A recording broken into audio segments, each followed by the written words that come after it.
A very good morning aspirants.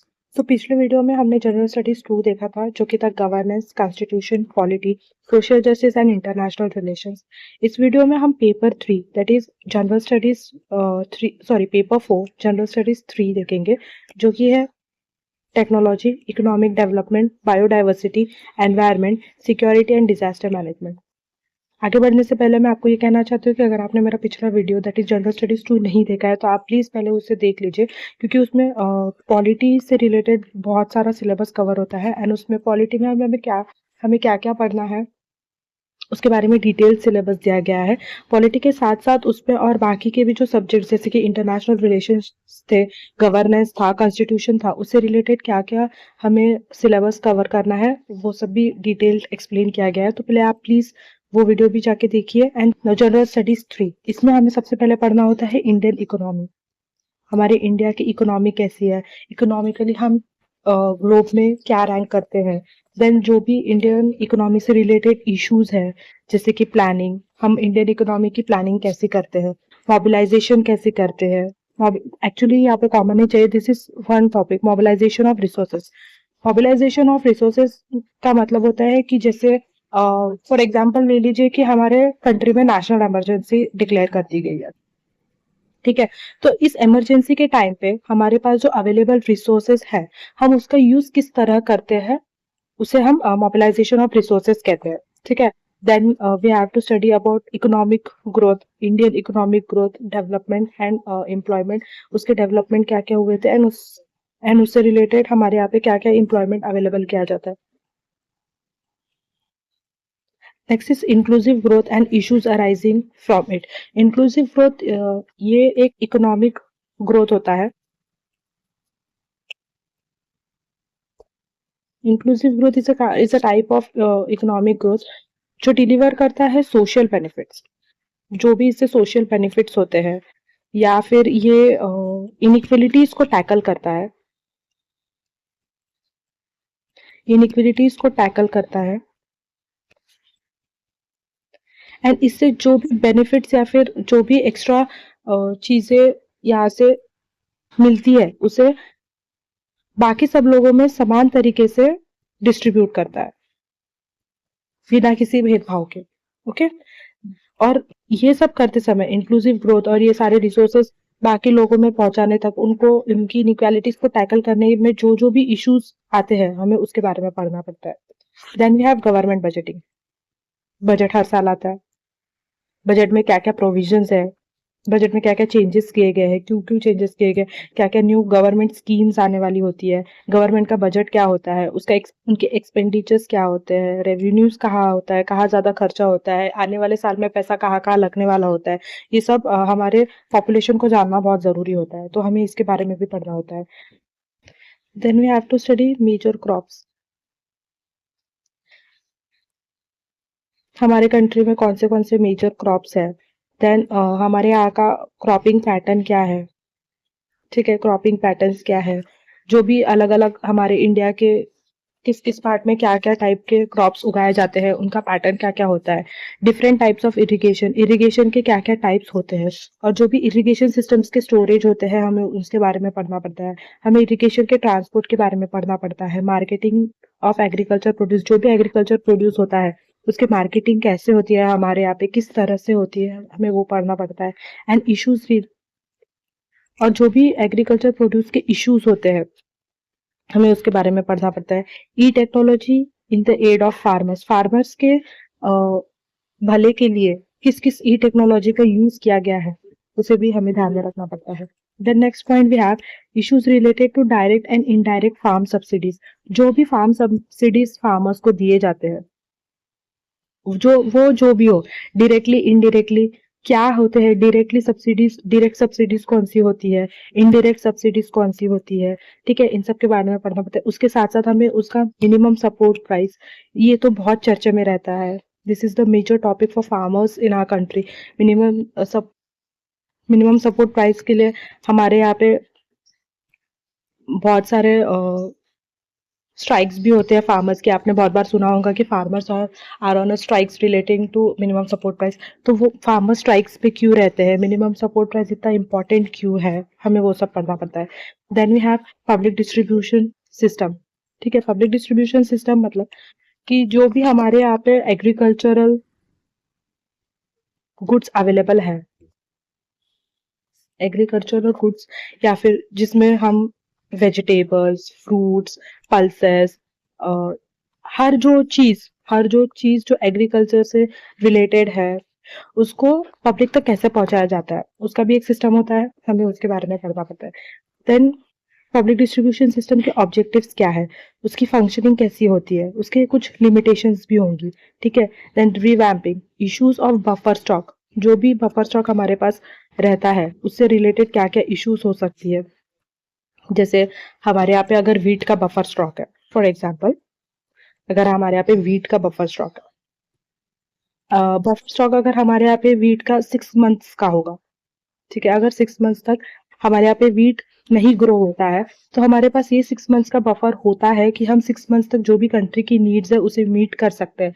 लेकिन ये store करने, 6 मंथ्स का स्टोर करने के लिए, grain storing is not a easy task, इसे बहुत अच्छी तरीके से स्टोर करना पड़ता है ताकि इस पे पानी ना लगे या फिर कोई पेस्टिसाइड्स ना लगे, सॉरी, कोई पेस्ट ना लगे, कोई पेस्ट अटैक ना करे, या फिर किसी इंसेक्ट की वहां पे ग्रोथ ना हो या फंगस ना लगे, इन सब का मैनेजमेंट करना, उसे स्टोर करके रखना 6 महीने तक, इसे ये बहुत जरूरी होता है। तो उसे कैसे स्टोर किया जाता है, इससे रिलेटेड क्या क्या इश्यूज आती है, वो सब हमें देखना पड़ता है।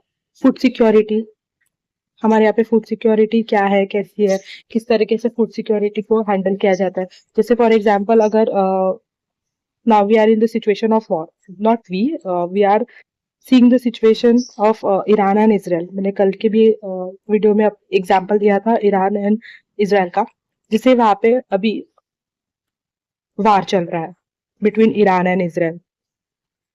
हम ये तो देख रहे हैं कि हमारे यहाँ पे वहां से ऑयल नहीं आ रहा है, ठीक है, ना गैस आ रहा है। We are importers of oil and gas from Iran. But आप ये सोचिए कि हमारे यहाँ से वहां पे फ्रूट्स एंड वेजिटेबल्स जाते हैं, हमारे यहाँ से फ्रूट्स एंड वेजिटेबल्स वहां से एक्सपोर्ट होते हैं, ये तो हम इंपोर्ट करते हैं वहां से, लेकिन फ्रूट्स एंड वेजिटेबल्स हमारे यहाँ से वो एक्सपोर्ट होते हैं। अब यहाँ से ईरान में फ्रूट्स वेजिटेबल्स जिसकी लाइफलाइन बहुत कम होती है, मे बी 2 to 3 days उसकी शेल्फ लाइफ होती है, या फिर उससे कम भी होती है या फिर उससे ज्यादा भी होती है। तो यहाँ से फ्रूट्स एंड वेजिटेबल्स वहां नहीं पहुंच रहे हैं, तो वहां के लोगों के लिए फूड इनसिक्योरिटी, अगर उनके पास भले बफर होगा, लेकिन वेजिटेबल्स का तो बफर हो नहीं सकता है, फ्रूट्स का तो बफर हो नहीं सकता है, तो वहां पे उनकी फूड सिक्योरिटी क्या होगी वो तो ईरान को ही पता होगा। लेकिन सेम सिचुएशन अगर कल हमारे यहाँ पे आती है, अगर हमारे यहाँ पे नेशनल इमरजेंसी डिक्लेयर कर दी जाती है, तो हमने हमारे यहाँ पे क्या मेजर्स है food security, people should be secured by food. Food is the main resource, main source to live. ठीक है, अगर हमारे यहाँ पे ऐसी कोई सिचुएशन होती है, हम वार में जाते हैं या नेशनल इमरजेंसी में चले जाते हैं या फिर नेशनल इमरजेंसी डिक्लेयर होती है, तो हमारे यहाँ की गवर्नमेंट अपने पीपल के लिए फूड कैसे सिक्योर करके रखती है, क्या सिक्योरिटी होती है, वो भी हमें पढ़ना पड़ता है। देन जो भी टेक्नोलॉजी मिशन होते हैं फूड से रिलेटेड या फिर पब्लिक डिस्ट्रीब्यूशन से रिलेटेड, कुछ भी हो, मिनिमम सपोर्ट प्राइसेस से जो भी टेक्नोलॉजी बनाई गई है, इन सब चीज़ों के लिए जो टेक्नोलॉजी बनाई गई है, हमें उनके बारे में पढ़ना है। Then economics of animal rearing. Animal rearing is nothing but the practice of raising, feeding और reproducing and taking care of useful animals, जैसे कि काउस, गोट्स, शिप्स। ठीक है, देन वी हैव हेन्स, ये सब हमारे रियरिंग एनिमल्स होते हैं। काउ से हमें मिल्क मिलता है, गोट से हमें मिल्क मिलता है, शिप से हमें वूल मिलता है, हैन से हमें एग्स मिलते हैं। तो इन सबको भी इन सब का ख्याल रखना भी हमारे लिए बहुत ज्यादा जरूरी है, क्योंकि ये हमारे ओवरऑल जीडीपी को बहुत कंट्रीब्यूट करते हैं। तो we have to study about economics of animal rearing.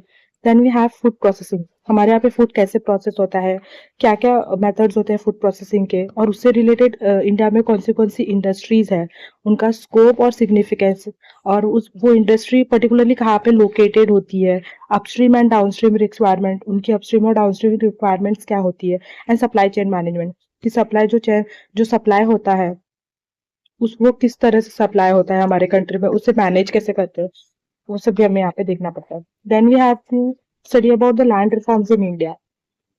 हमारे यहाँ पे कौन से लैंड रिफॉर्म्स है, what are the salient aspects of land reforms in India, what are the major challenges regarding land reforms in India, हमें ये सब भी पढ़ना पड़ता है। Then Then we have effects of liberalization on the economy.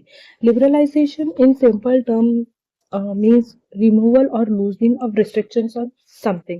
जैसे अगर कोई हमारे यहाँ पे इकोनॉमी से रिलेटेड अगर कोई इकोनॉमिक लूजनिंग होती है या फिर इकोनॉमिक रेस्ट्रिक्शंस होती है, तो उसके इफेक्ट्स क्या होते हैं अपने इकोनॉमी पे, उसके बारे में हमें पढ़ना पड़ता है। Then we have to study about the changes in the industrial policy. जो भी इंडस्ट्रियल पॉलिसी है उसमें क्या क्या चेंजेस लाए गए हैं, ठीक है, एंड क्या क्या चेंजेस लाने की ज़रूरत है, changes to bring in future, ताकि हमारी इंडस्ट्रीज अच्छे से काम कर सके, उसके बारे में हमें पढ़ना पड़ता है।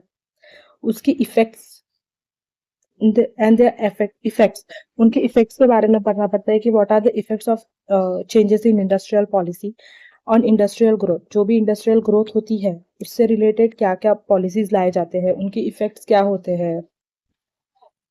The next we have to study is about infrastructure. Infrastructure का सिंपल मीनिंग होता है बिल्डिंग्स।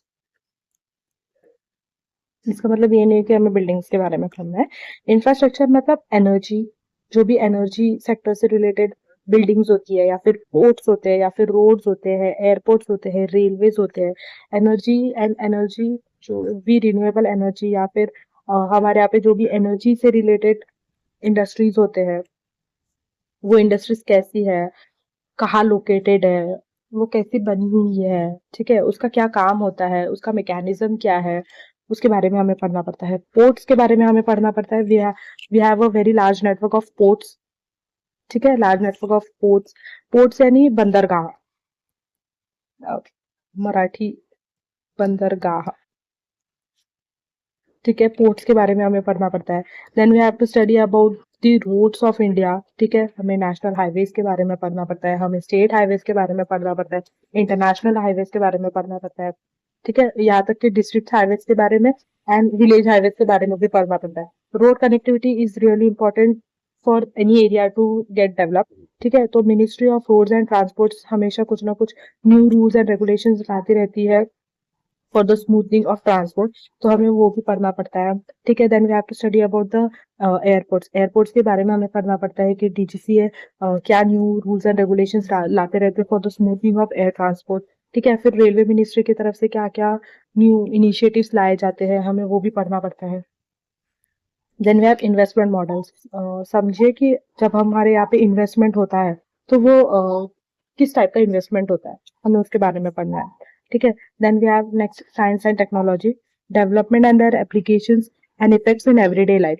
मैंने आपको पहले भी बताया था कि साइंस एंड टेक्नोलॉजी को आपको बहुत डीपली पढ़ने की जरूरत नहीं है, क्योंकि हम मैं तो पर्टिकुलरली साइंस एंड टेक्नोलॉजी में वीक हूँ।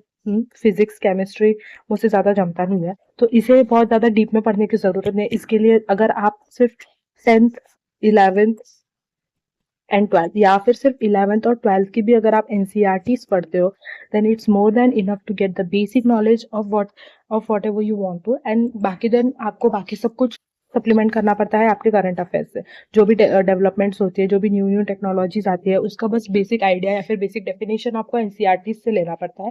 बाकी सब आपको उसको करंट अफेयर से सप्लीमेंट करना पड़ता है कि आज ये टेक्नोलॉजी हुई है, ये टेक्नोलॉजी लाई गई है, आगे इस टेक्नोलॉजी से ये फायदा हो सकता है, ये नुकसान हो सकता है, तो उसे आपको सप्लीमेंट करना होगा करंट अफेयर्स से।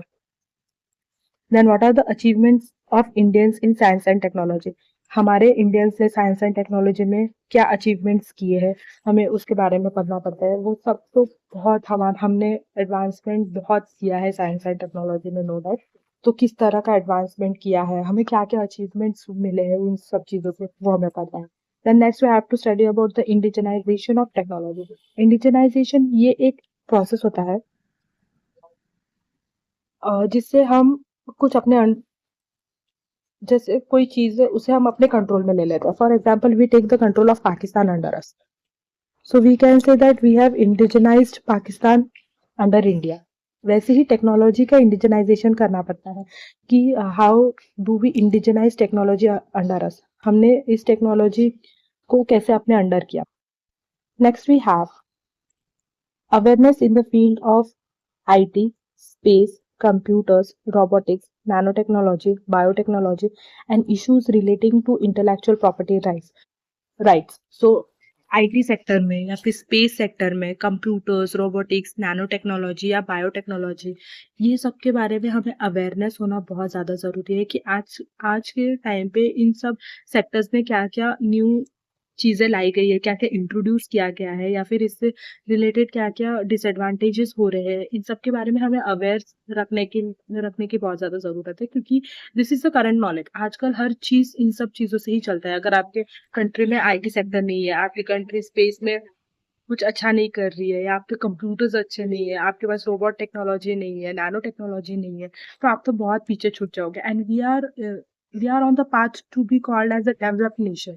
सो जाहिर सी बात है कि इन सब ये जो सब चीजें हैं, इन सब में क्या हो रहा है, हमें इनके बारे में अवेयर रहना बहुत जरूरी है. And what are the issues related to intellectual property rights. जो भी इंटेलेक्चुअल प्रॉपर्टी राइट्स है, उनसे रिलेटेड क्या क्या इश्यूज है, हमें वो भी पढ़ना है. Then next we have conservation, environmental pollution and degradation, environmental impact assessment. यहाँ से एनवायरमेंट का, ये पूरा एनवायरमेंट का पोर्शन है. ठीक है, तो हमें एनवायरमेंट में कंजर्वेशन ऑफ द एनवायरमेंट, जो भी एनवायरमेंट से पोल्यूशन होता है या जो डिग्रेडेशन होता है, उसके बारे में पढ़ना है. एंड उसके साथ ही साथ उसके बाद एनवायरमेंट पे क्या इम्पैक्ट होता है, उसका असेसमेंट क्या है, हमें वो सब भी पढ़ना होता है. Then next we have disaster and disaster management. ये डिजास्टर मैनेजमेंट का पोर्शन होता है कि अगर कहीं पे डिजास्टर आ जाता है तो क्या क्या नुकसान होता है उससे, और उससे कैसे मैनेज किया जा सकता है, कैसे सिचुएशन नॉर्मल की जा सकती है, हमें वो सब डिजास्टर एंड डिजास्टर मैनेजमेंट में पढ़ना पड़ता है. Then next we have linkages between development and spread of extremism. Extremism का सिंपल, इसे एक्सट्रीज्म को हिंदी में कहा जाता है उग्रवाद. ठीक है, उग्र extremism is the promotion or advancement of an ideology based on violence, hatred, or intolerance that aims to negate or destroy the fundamental rights and freedoms of others. तो हमें एक्सट्रीमिज्म के बारे में पढ़ना पड़ता है कि एक्सट्रीमिज्म कैसे स्प्रेड हुआ. अब एक्सट्रीमिज्म आपको ये नहीं देखना है कि हमारे कंट्री में वायलेंस कैसे स्प्रेड हुआ. ठीक है, डेवलपमेंट और एक्सट्रीमिज्म के बीच में क्या लिंकेज है, हमें वो पढ़ना है. Then next we have to study about the role of external state and non-state actors in creating challenges to internal security. यहाँ से हमारा internal security का पार्ट चालू होता है. तो एक्सटर्नल स्टेट्स क्या रोल प्ले करते हैं, क्या चैलेंजेस आते हैं, हमें हमारे इंटरनल सिक्योरिटी को प्रोटेक्ट करने के लिए हमें उसके बारे में पढ़ना पड़ता है. Then we have to study about the challenges to internal security through communication networks, role of media, social networking sites in internal security challenges, basics of cyber security, money laundering and its prevention. तो जब internal security के दौरान हमें क्या क्या challenges face करना पड़ता है कम्युनिकेशन नेटवर्क्स की वजह से, या फिर रोल ऑफ मीडिया, जो भी मीडिया का रोल है उसकी वजह से, या सोशल नेटवर्किंग साइट्स की वजह से, या फिर साइबर सिक्योरिटी की वजह से, हमें साइबर सिक्योरिटी का बेसिक्स पढ़ना पड़ता है. Then we have to study about money laundering. Money laundering is nothing but काले धन को सफेद करना, सॉरी, काले धन को वैध करना, नॉट सफेद करना. जो भी आपका ब्लैक मनी होता है या फिर जो हिडन मनी होता है, उसको आप कैसे वाइट करते हो. ठीक है, हमें उसके बारे में पढ़ना पड़ता है. मनी लॉन्ड्रिंग ये होता है एंड इट्स प्रिवेंशन, इसको प्रिवेंट कैसे किया जा सकता है. ये सारे जो भी चैलेंजेस आते हैं, इन सब चीज़ों की वजह से जो भी चैलेंजेस आते हैं, जो चैलेंजेस कम्युनिकेशन नेटवर्क्स की वजह से आते हैं, या फिर मीडिया की वजह से आते हैं, सोशल नेटवर्किंग साइट्स की वजह से आते हैं, साइबर सिक्योरिटी की वजह से आते हैं, मनी लॉन्ड्रिंग की वजह से आते हैं. ये सब चैलेंजेस जिस वजह से आते हैं, जो भी ये चैलेंजेस आते हैं, उनको कैसे प्रिवेंट किया जाएगा, क्या मेजर्स होते हैं प्रिवेंशन के, हमें वो करना पड़ता है. Then next we have security challenges and their management in border areas. जैसे कि हमारे जो बॉर्डर एरियाज होते हैं, उनमें क्या सिक्योरिटी, कैसी सिक्योरिटी दी जाती है बॉर्डर एरियाज को, क्या क्या चैलेंजेस आते हैं, उनका मैनेजमेंट कैसे किया जाता है बॉर्डर एरियाज में. And then we have linkages of organised crime with terrorism. Terrorism से रिलेटेड क्या क्या ऑर्गेनाइज्ड क्राइम्स है, क्या उनके बीच का लिंक है, हमें वो भी पढ़ना है. Then we have to study about various security forces and agencies and their mandate. हमारे यहाँ पे क्या क्या security forces है? For example, we have army, navy, air force, ठीक है, CRPF. हम हमें सब इन सब ऑर्गेनाइजेशंस के बारे में पढ़ना है, इनकी एजेंसीज के बारे में पढ़ना है और इनका क्या क्या मैंडेट है, वो सब हमें यहाँ पे कवर करना है. So this was all about General Studies 3, that is Technology, Economic Development, Biodiversity, Environment, Security, and Disaster Management.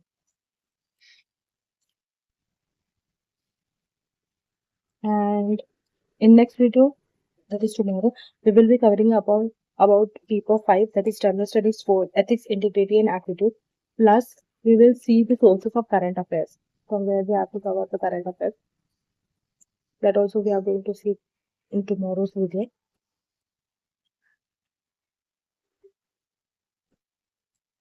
There is nothing much about ethics, integrity, and aptitude. This is the only one subject you have to cover, but many topics are given. These many topics we have to study in ethics and integrity. Ethics and integrity is only one subject. There are no other subjects. This is totally one single subject. Like in paper 3, we have to study about different subjects, like subjects that is technology, economic development, biodiversity, that is the environment, ocean, security, and disaster management. But ethics is total one subject. This is only one subject. You have to focus here only on one subject. So tomorrow we will see about this subject, its detailed syllabus, and then you will see what are the sources that you have to keep in mind to cover current affairs, from which sources you can prepare current affairs. So that's it for today. If you have not yet subscribed my channel, please do subscribe my channel. And if you have any queries relating to UPSC preparation, you can directly message me on Instagram. My Instagram ID is Civil Services 1219. Or if you want the PDF of this notification, it is directly uploaded on my Telegram channel. You can go and join me on Telegram channel.